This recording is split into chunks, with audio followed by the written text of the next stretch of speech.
Halo semua, assalamualaikum. Kali ini saya lagi bikin bomboloni. Ini bomboloninya enak banget, super lembut dengan isiannya yang lumer, serta dipadukan dengan balutan gula salju atau gula mint, bikin bomboloni ini makin enak dan makin mantap rasanya ya.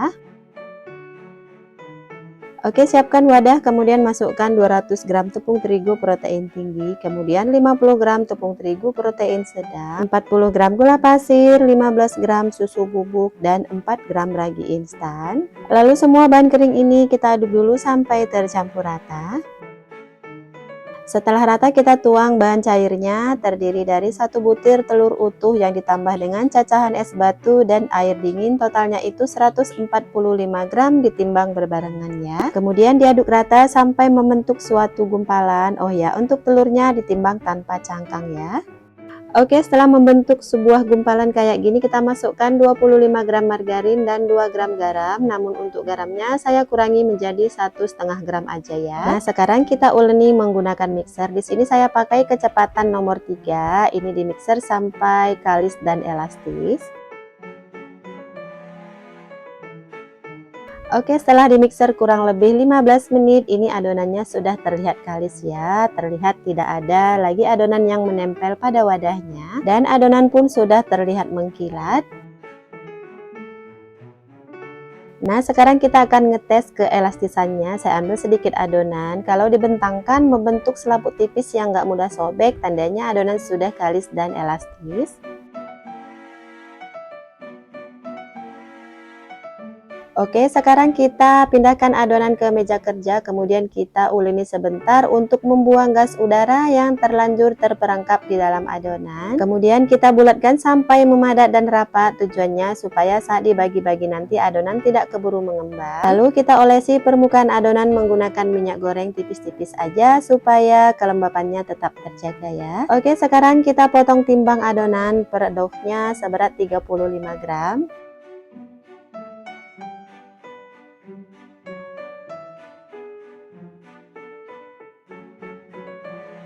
Nah, setelah adonan selesai semua dipotong timbang, sekarang adonannya kita rounding. Ambil satu adonan kemudian dipipihkan, lalu kita bulat-bulatkan sampai memadat kayak gini. Lalu dironding sampai permukaannya itu mulus, padat, dan rapat kayak gini ya. Kemudian kita susun di dalam box donat. Ini disusunnya secara berurutan ya, mulai dari yang pertama kali kita rounding. Ini di resting di dalam wadah tertutup selama 15 menit sampai 20 supaya adonannya lebih rileks. Oke, setelah 20 menit ini saya buka penutup. Kemudian kita akan cetak dan degasing adonan. Oke, di sini sudah saya siapkan bahan dan alat untuk mencetak donat. Ada tepung terigu, alas donat, dan juga cetakan kayu kayak gini. Untuk cetakan kayunya saya pakai diameter 7 cm. Caranya ambil satu bagian adonan dari yang pertama kali kita rounding secara berurutan. Kemudian balurkan secara merata ke dalam tepung terigu, lalu dipipihkan untuk membuang udara. Selanjutnya adonan kita rapikan ke dalam cetakan. Caranya ditekan-tekan pakai penekan donat kayak gini ya, beberapa kali sampai rapi. Kalau udah kita letakkan kembali di atas alas donat. Nah, kayak gini ya. Oke, ambil kembali adonan secara berurutan. Ini saya ambil yang nomor 2 tadi kita rounding, kemudian kita degasing dan cetak seperti di video ya.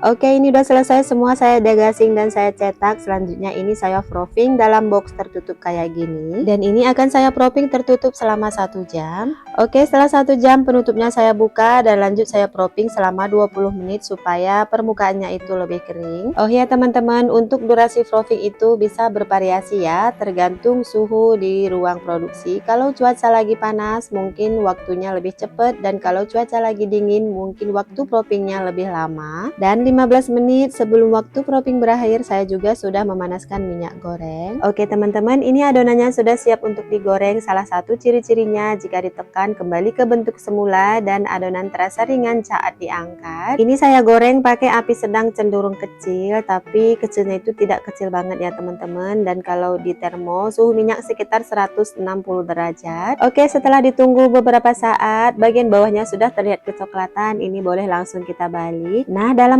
menggoreng donat cukup sekali balikan aja ya, jangan terlalu sering dibolak-balik supaya tidak terlalu banyak menyerap minyak. Oke teman-teman, kalau kedua sisinya sudah berubah kecoklatan, ini boleh langsung diangkat. Ini white ringnya juga terbentuk cantik banget ya. Ini donat kita udah mateng. Nah, kita goreng semua adonan yang masih antri secara berurutan, mulai dari yang pertama kali kita rounding tadi ya. Oke, setelah donatnya dingin, kita balurkan ke dalam gulamin atau gula salju. Ini gula khusus donat ya, bukan gula halus. Kemudian kita susun di dalam box donat, dan untuk boxnya saya pakai ukuran 22 kali 10 dan tinggi 7 cm ya. Cocok banget untuk adonan yang beratnya 35 gram. Karena ini bomboloni, kita beri lubang di ujungnya, bisa menggunakan sendok ataupun sumpit. Oke, setelah dilubangi selanjutnya kita isi dengan berbagai isian. Untuk isiannya saya pakai selai nanas dan juga glaze strawberry.